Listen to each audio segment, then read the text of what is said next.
പ്രിയ ദേശനിവാസികളെ, ഇനിയും ഈ ഭൂമിയിൽ നടക്കുവാനിരിക്കുന്ന ഏറ്റവും അത്ഭുതകരമായിരിക്കുന്ന പ്രവൃത്തി എന്തായിരിക്കാം? ഇനി ഭൂമി കാണുവാൻ പോകുന്ന സകല മാനവരും കാണുവാൻ പോകുന്ന അത്ഭുത വിഷയം എന്താണ്? പ്രിയപ്പെട്ട യേശു ക്രിസ്തുവിന്റെ മടങ്ങി വരവാണ്. ഈ ഭൂമിയിലെ സകല ജാതികളും ഭയം കൊണ്ട് വിറയ്ക്കുന്നതും ഈ ഭൂമിയിലെ സകല വ്യവസ്ഥിതികളും മാറ്റി എഴുതുകയും ചെയ്യുന്ന ആ പുതിയ ആ അനുഭവത്തിലേക്ക് നമ്മൾ കടന്നു പോകേണ്ടതിന് ദൈവപുത്രനായിരിക്കുന്ന യേശു ക്രിസ്തു വീണ്ടും ഭൂമിയിലേക്ക് മടങ്ങി വരുവാന് ഉള്ള കാലം ആസന്നമായിരിക്കുകയാണ്. 2000 വർഷങ്ങൾക്ക് മുമ്പ് അവന്റെ സ്വന്തം ജനമായിരിക്കുന്ന യഹൂദന്മാര് പോലും നീ രാജാവാണോ എന്ന് ചോദിച്ചുകൊണ്ട് അവന്റെ കന്നത്തടിക്കുകയും അവന്റെ മുഖത്ത് തുപ്പുകയും അവന്റെ മുഖത്തെ രോമങ്ങൾ പറിച്ചെടുക്കുകയും ചെയ്തുകൊണ്ട് അവനെ മുമ്പോട്ട് കുനിച്ചു നിർത്തി അവന്റെ കൈകൾ പിന്നോട്ട് വരിഞ്ഞു മുറുക്കി അവന്റെ മുതുകത്ത് ചാട്ടവാറുകൊണ്ട് അടിച്ച് ആ തട്ടകസിച്ച് അവന്റെ മുഖത്ത് തുപ്പി അവനെ നിന്ദിച്ച കാര്യം നമ്മൾ അറിയാം. 2000 വർഷത്തെ ചരിത്രമാണ് ഇതിന്. എന്നാൽ പ്രിയപ്പെട്ട അതേ യേശു ക്രിസ്തു ഇനിയും ഭൂമിയിലേക്ക് മടങ്ങി വരുന്നത് രാജ്യത്വം പ്രാപിച്ചുകൊണ്ടാണ്. സർവ്വഭൂമിയുടെയും രാജാവായിട്ട് അവൻ മടങ്ങി വരുമ്പോൾ നമ്മൾ കേട്ട പോലെ ഈ ഭൂമിയുടെ എല്ലാ അനുഭവങ്ങളും മാറ്റപ്പെടാൻ പോവുകയാണ്. നോക്കുവിന് ആ യേശു ക്രിസ്തു ഇനി ഭൂമിയിലേക്ക് മടങ്ങി വരുന്ന ദിവസം ഇന്നാണെങ്കിൽ എന്റെ പ്രിയപ്പെട്ടവരെ, നിങ്ങൾക്ക് അവന്റെ മുമ്പിൽ നിൽപ്പാൻ യോഗ്യത നേടിയോ എന്ന് നിങ്ങളെ തന്നെ പരിശോധിക്കേണ്ടതിന് ഞങ്ങൾ നിങ്ങളോട് ആ യേശു ക്രിസ്തുയുടെ പാപമോചനം മാത്രം പറയുന്നു. അതായത് യേശു ക്രിസ്തു 2000 വർഷങ്ങൾക്ക് മുമ്പ് ഈ ഭൂമിയിലേക്ക് വന്ന് ഇങ്ങനെ ഒരു വചനം പറഞ്ഞു: രോഗികൾക്കല്ലയോ വൈദ്യനെ കൊണ്ട് ആവശ്യം, ഞാൻ നീതിമാന്മാരെ തേടിയല്ല പാപികളെ തേടി അത്രേ വന്നത്. ഞാൻ ക്രിസ്തീയ മതവിശ്വാസികളുടെ മുമ്പിൽ നിന്നായിരിക്കാൻ പ്രസംഗിക്കുന്നത്. പക്ഷെ പ്രിയപ്പെട്ട യഹൂദന്മാർക്ക് ഒരു പരാജയം പറ്റി. അവർ അബ്രഹാമിന്റെ സന്തതികളാണെന്ന് പറഞ്ഞുകൊണ്ട് ദൈവപുത്രനായിരിക്കുന്ന ക്രിസ്തുവിനെ നിഷേധിച്ചതുപോലെ നിങ്ങളും ക്രിസ്തീയ മതത്തിൽ ജനിച്ചു എന്ന് പറഞ്ഞുകൊണ്ട് പലപ്പോഴും എന്താണ് ഈ പാപമോചകനായിരിക്കുന്ന ക്രിസ്തുവിന്റെ ക്രൂസിനെ നിങ്ങൾ നിഷേധിച്ച് അന്നും ഇന്നും പാപിയായിട്ട് കടന്നു പോകുന്നത് കൊണ്ട് ആ യഹൂദന്മാർക്ക് വരുന്ന അതേ ശിക്ഷാവിധി നിങ്ങൾക്കും ഉണ്ടാകാതിരിക്കേണ്ടതിന് നിങ്ങൾ ഇന്ന് ജീവനോട് ഇരിക്കുന്നത് കൊണ്ട് മാനസാന്തരപ്പെടുവാൻ ഒരു അവസരം ദൈവം നിങ്ങൾക്ക് നൽകി തരുന്നത് ഈ സുവിശേഷ പ്രസംഗത്തിൽ കൂടിയാണ്. ആകയാൽ നോക്ക് പ്രിയപ്പെട്ടവരെ, ആ 2000 വർഷങ്ങൾക്ക് മുമ്പ് അവൻ പറഞ്ഞത് രോഗികൾക്കല്ലയോ വൈദ്യനെ കൊണ്ട് ആവശ്യം, ഞാൻ നീതിമാന്മാരെ തേടിയല്ല പാപികളെ തേടി അത്രേ വന്നത്. അപ്പോൾ ലോകത്തിൽ അന്നും നീതിമാന്മാരുണ്ട് എന്ന് അവര് തന്നെ വിധിച്ചു, അന്നും പാപികളുണ്ടെന്നും മനുഷ്യർ തന്നെ പറഞ്ഞു. എന്നാൽ ദൈവത്തിന്റെ ദൃഷ്ടിയിൽ ഒരു നീതിമാനെയും കണ്ടെത്തുവാനും കഴിഞ്ഞില്ല. എല്ലാവരും ഒരുപോലെ പാപം ചെയ്ത് എല്ലാവരും എന്താണ് നീതി കെട്ടവരായിട്ട് തീർന്നിട്ടും കുറച്ച് പുരോഹിതന്മാര്, റബ്ബിമാര്, കുറച്ച് ഉന്നതമായിരിക്കുന്ന കുലശ്രേഷ്ഠതയിൽ ജീവിച്ചവര് പറഞ്ഞു ഞങ്ങൾ നീതിമാന്മാരാണ്. അവർ തന്നെ കുറച്ച് ജനങ്ങളെ അധകൃതരായിട്ട് എണ്ണി അവരെന്താണ് നീതി കെട്ടവരായിട്ട് എണ്ണിയപ്പോൾ ദൈവം പറയുന്നു ഒരുത്തം പോലും നീതിമാന്മാരില്ല, എല്ലാവരും ഒരുപോലെ പാപം ചെയ്ത് ദൈവതേജസ് നഷ്ടപ്പെടുത്തിയവരാണ്. അപ്പോൾ ദൈവത്തിന്റെ ദൃഷ്ടിയിൽ എല്ലാവരും ഒരുപോലെ പാപം ചെയ്തവരായിരുന്നിട്ടും യേശു ക്രിസ്തു എന്തുകൊണ്ടാണ് ഇങ്ങനെ ഒരു വചനം പറഞ്ഞത്? ഞാൻ നീതിമാന്മാരെ തേടിയല്ല പാപികളെ തേടിയത്രേ ലോകത്തിലേക്ക് വന്നത്. അപ്പോൾ നോക്ക് പ്രിയപ്പെട്ട, എല്ലാവരും പാപികളായിട്ടും ചില വ്യക്തികൾ പറയാണ് ഞങ്ങൾ പാപികളല്ല, ഞങ്ങൾ നല്ലവരാണെന്ന് വിധിച്ചു. അതുകൊണ്ട് കർത്താവ് പറഞ്ഞടാ, ഞാൻ വന്നത് നിന്നെ തേടിയല്ല, നീയും പാപിയാണെങ്കിലും നിന്റെ പാപത്തെ നിനക്ക് അംഗീകരിക്കാൻ കഴിയാത്തത് കൊണ്ട് ആ സ്വന്തം പാപത്തെ പറ്റി ബോധമുള്ളവരെ ഞാൻ തെരഞ്ഞെടുക്കാനായിട്ട് വന്നവരാണ്. ആകയാൽ പ്രിയപ്പെട്ടവരെ, നിങ്ങൾക്ക് ആർക്കെങ്കിലും തെരഞ്ഞെടുപ്പിലേക്ക് വരണമോ? നിങ്ങളുടെ പാപിയാണ്, ദൈവത്തിന് മുമ്പിൽ കുറ്റക്കാരാണ്, ദൈവത്തിന് മുമ്പിൽ ശിക്ഷാവിധിക്ക് യോഗ്യനാണെന്നുള്ള ബോധം നിങ്ങൾക്കുണ്ടെങ്കിൽ തീർച്ചയായിട്ടും പ്രിയപ്പെട്ടവരെ, പാപമോചകനായിരിക്കുന്ന ക്രിസ്തുവിലേക്ക് നിങ്ങൾ മാനസാന്തരപ്പെടേണ്ടത് ആവശ്യമാകുന്നു. എന്നാൽ ഇനിയും യേശുക്രിസ്തു മടങ്ങി വരുന്നത് പാപികളെ തേടിയല്ല. ആ കാലഘട്ടം കഴിയാൻ പോകുകയാണ്. പാപികളെ തേടി വന്ന യേശുക്രിസ്തുവിന്റെ ദൈവസ്നേഹം, ദിവ്യസ്നേഹം നമ്മൾ വർണ്ണിക്കുന്നു. എന്നാൽ ആ ദിവ്യസ്നേഹത്തിന് ഇതാ അവസാനം വരുവാൻ പോകുകയാണ്. ആ ദിവ്യസ്നേഹത്തിന് അറുതി വരാൻ പോകുകയാണ്. ഇനിയും യേശുക്രിസ്തു മടങ്ങി വരുന്നത് പാപികളെ തേടിയല്ല, പിന്നെയോ വിശുദ്ധന്മാരെ തേടിയാണ്. കാരണം എന്താണ്? അവന്റെ മുമ്പിൽ പാപികൾ ഇനി നശിച്ചു പോകും, നരകാഗ്നിയിലേക്ക് ഒടുക്കപ്പെടും. ഇനി വിശുദ്ധന്മാരെ ചേർക്കുവാനായിട്ട് അവൻ വരുമ്പോൾ എങ്ങനെയാണ് ഈ വിശുദ്ധന്മാരുണ്ടായത്? നീതിമാനായിട്ട് ആരുമില്ല, ഒരുത്തൻ പോലുമില്ല, എല്ലാവരും പാപികളാണെന്ന് ദൈവം പറഞ്ഞെടുത്ത്, പാപം ചെയ്ത് ദൈവദേശം നഷ്ടപ്പെടുത്തിയവരാണെന്ന് പറഞ്ഞെടുത്ത് ഇനിയും യേശുക്രിസ്തു നീതിമാന്മാരെ തേടി വരുമ്പോൾ നോക്കുവിന് അവന്റെ മടങ്ങി വരവിൽ നീതിമാന്മാരെ കണ്ടെത്തുമോ? തീർച്ചയായിട്ടും കണ്ടെത്തും. എന്തുകൊണ്ട്?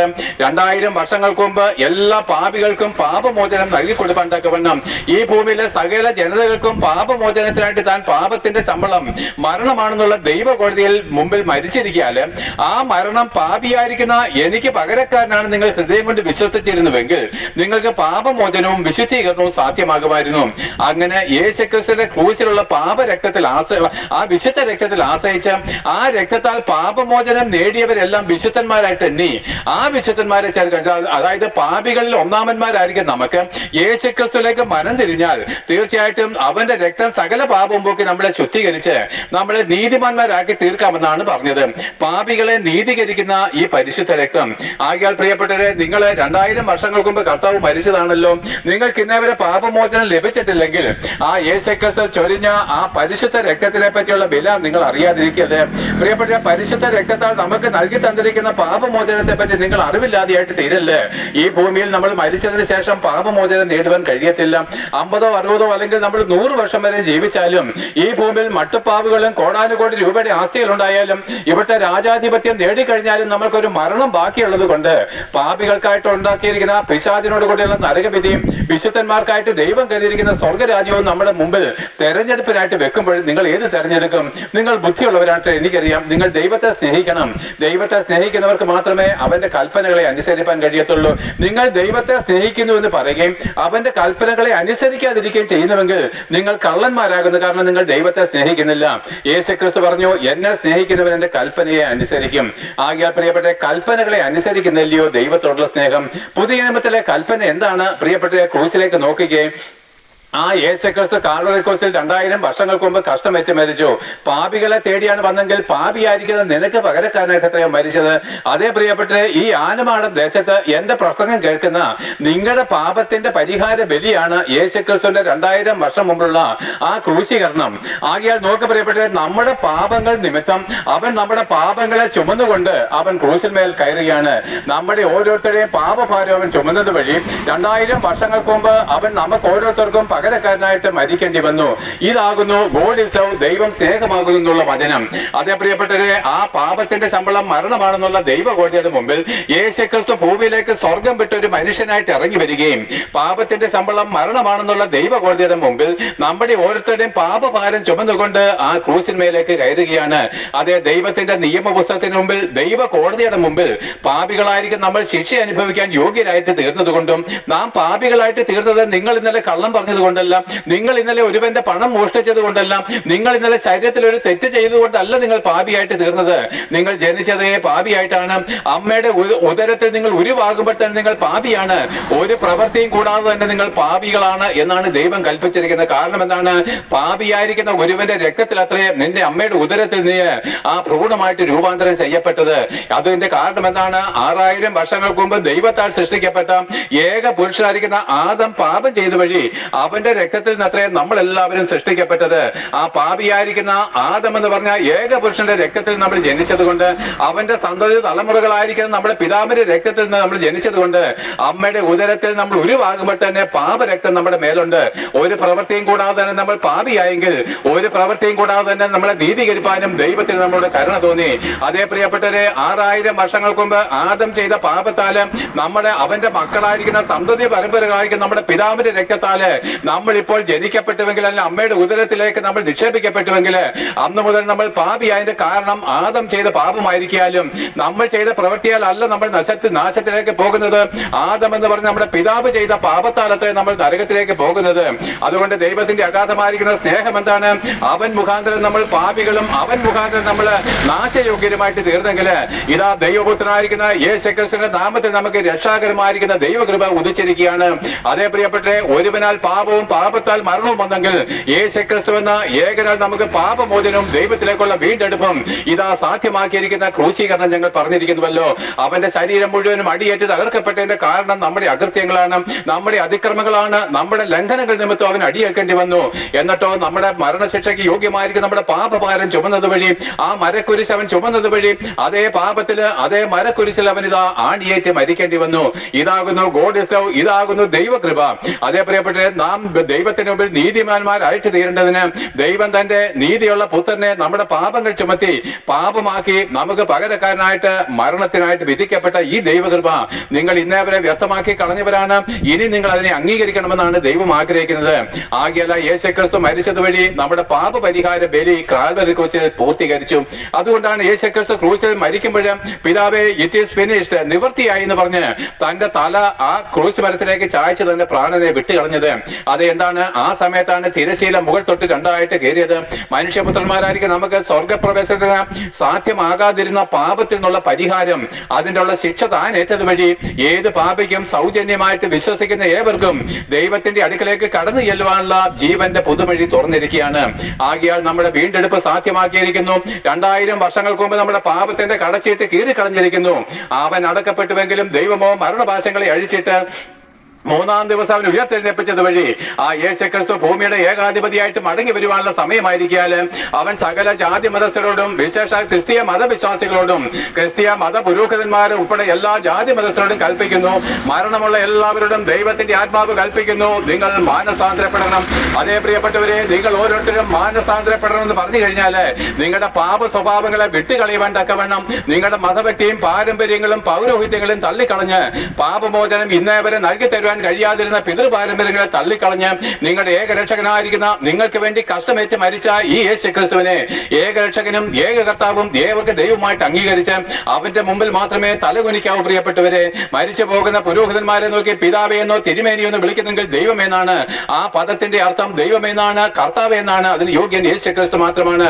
മരിച്ചു പോകുന്ന പാപിയായിരിക്കുന്ന ഒരു മനുഷ്യന്റെ മുമ്പിൽ നിങ്ങൾ ആത്മീയമായിട്ട് തലവണക്കുന്നുവെങ്കിൽ ദൈവം നിങ്ങളെ വെറുക്കുന്നു, ദൈവത്തിന്റെ ശത്രുത്വം നിങ്ങളുടെ മേൽ വർദ്ധിച്ചു വരുന്നു.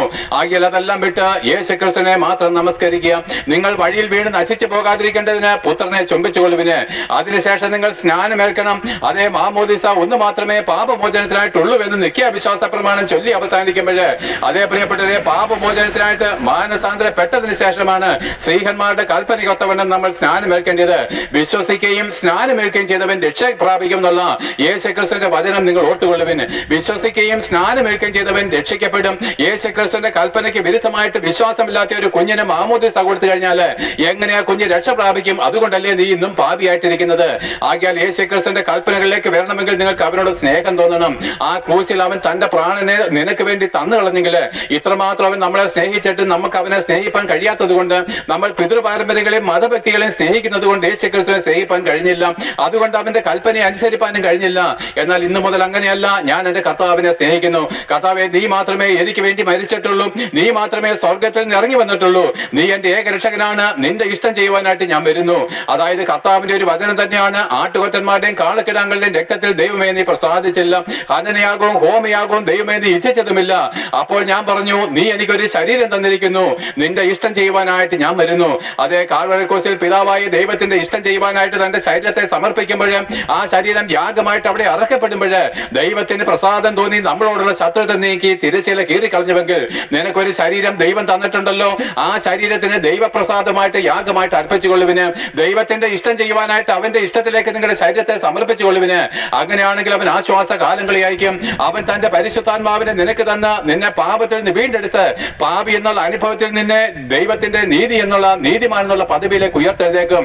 അങ്ങനെ പ്രിയപ്പെട്ടവരെ, യേശുക്രിസ്തു ഇന്ന് മടങ്ങി വരികയാണെങ്കിൽ ഇങ്ങനെ നീതിമാന്മാരായിരിക്കുന്നവര് ഇന്നലെ പാപിയായിരുന്നു, പക്ഷെ നമ്മൾ മാനസാന്തരപ്പെട്ട് സ്നാനമേറ്റപ്പോൾ അവന്റെ പരിശുദ്ധാത്മാവിനെ കിട്ടിയത് വഴി നമ്മൾ വിശുദ്ധന്മാരായിട്ട് തീർന്നു. ഇങ്ങനെ വിശുദ്ധന്മാരായവരെ ചേർക്കുവാനത്രേ യേശുക്രിസ്തു മടങ്ങി വരുന്നത്. അതേ പ്രിയപ്പെട്ടവരെ, എന്റെ പ്രത്യാശ എന്താണെന്ന് അറിയാമോ? ഞാൻ ആ ഒരു അനുഭവത്തിലേക്ക് വന്നവൻ, എനിക്ക് പാപമോചനം ലഭിച്ചവനാ. ഞാൻ ഇന്ന് പാപിയല്ല, ഞാൻ ഇന്ന് ദൈവത്തിന്റെ മകനും വിശുദ്ധനുമാണെന്നുള്ള അധികാരത്തോടുകൂടിയാണ് പ്രസംഗിക്കുന്നത്. എന്നാൽ ഞാൻ മുൻകാലങ്ങളിലോ ഈ ലോകത്തിലെ ഏതൊരു മനുഷ്യക്കാളും പാപിയായിരുന്നെങ്കിലും അവന്റെ രക്തം സകല പാപവും പോക്കി എന്നെ ശുദ്ധീകരിച്ച് അവന്റെ ആത്മാവിനെ എനിക്ക് തന്ന് നിർമ്മലീകരിച്ച് എന്നെ ദൈവത്തിന്റെ മകനും വിശുദ്ധനുമാക്കി തീർത്തത് വഴി ദൈവത്തെ ഞാൻ സ്നേഹിക്കുന്നു. അതേ പ്രിയപ്പെട്ടവരെ, അവൻ എന്നെ ആദ്യം സ്നേഹിച്ചത് വഴി ഞാൻ അവനെ സ്നേഹിക്കുന്നു. ആകിയാൽ നിങ്ങൾക്കും ഈ ഭാഗ്യ പദവിയുണ്ട്. എന്റെ രക്ഷയുടെ അനുഭവം എന്താണ്? എന്റെ ഭാഗ്യ പദവി എന്താണ്? ഇന്നാണ് ഞാൻ മരിക്കുന്നതെങ്കിൽ, ഇന്നാണ് യേശുക്രിസ്തു മടങ്ങി വരുന്നെങ്കിൽ അവൻ എന്റെ ദ്രവിച്ചു പോകുന്ന ശരീരം മാറ്റി തേജസ്സും തിളക്കമേറിയതുമായിരിക്കുന്ന പുതിയ ശരീരം തന്ന് 1000 വർഷം ഞങ്ങൾ യേശുക്രിസ്തുവിനോട് കൂടെ ഭൂമിയിൽ വാഴുകയും അതിനുശേഷം ലോകം അവസാനിക്കുമ്പോൾ സ്വർഗത്തിലേക്ക് പറന്നു പോവുകയും ചെയ്യും. അതേ പ്രിയപ്പെട്ടവരെ, നിങ്ങൾക്കും ഈ രക്ഷയുണ്ട്. നിങ്ങൾക്കത് വേണമെങ്കിൽ സ്വീകരിക്കാം, വേണ്ടെങ്കിൽ തള്ളിക്കളയാം. സ്നാനത്താൽ അല്ലാതെ പാപമോചനമില്ല, അത് മാനസാന്തരപ്പെട്ടിട്ട് വേണം എന്നുള്ള എന്നുള്ളൊരു കാര്യം ഒന്നുകൂടി ഓർമ്മിപ്പിച്ചുകൊണ്ട് ഈ പ്രസംഗം നിർത്തുകയാണ്. ബാക്കി കാര്യങ്ങൾ ദേശത്ത് ഒത്തിരി ഉപദേശിമാരുണ്ടല്ലോ, അവരോട് ചോദിച്ചോ. എന്റെ ദേശം അയിരൂരാണ്. ഞാൻ 4 വർഷങ്ങൾക്ക് മുമ്പ് ഇതേ ഭാഗത്ത് നിന്ന് ഒരു ചെറിയ പ്രസംഗിച്ചിട്ടുണ്ട്. എന്നാൽ എന്താണ്, ഒരിക്കൽ കൂടെ ദൈവാത്മാവ് ഓർപ്പിക്കുന്നു, കുഞ്ഞെ നീ ഇന്ന് മരിക്കുകയോ ഞാൻ ഇന്ന് മടങ്ങി വരികയോ ചെയ്തു കഴിഞ്ഞാൽ പാപിയായിരിക്കുന്ന നിനക്ക് എന്നോട് കൂടെ പങ്കുമോഹരിയുമില്ല. പിശാചിനോട് കൂടെ നീ നരകാഗ്നിയിലേക്ക് കൊടുക്കപ്പെടേണ്ടി വരും. അതെനിക്ക് വേദനയുള്ളതാണ്. നിന്റെ മനസാക്ഷിയിൽ നീ അംഗീകരിക്കാതെ എനിക്ക് നിന്നിൽ പ്രവേശിപ്പാനും കഴിയത്തില്ല. ഈ വചനത്താൽ ദൈവം യേശുക്രിസ്തു മുഖാന്തരം ദൈവം നിങ്ങളെ അനുഗ്രഹിക്കുമാറാകട്ടെ.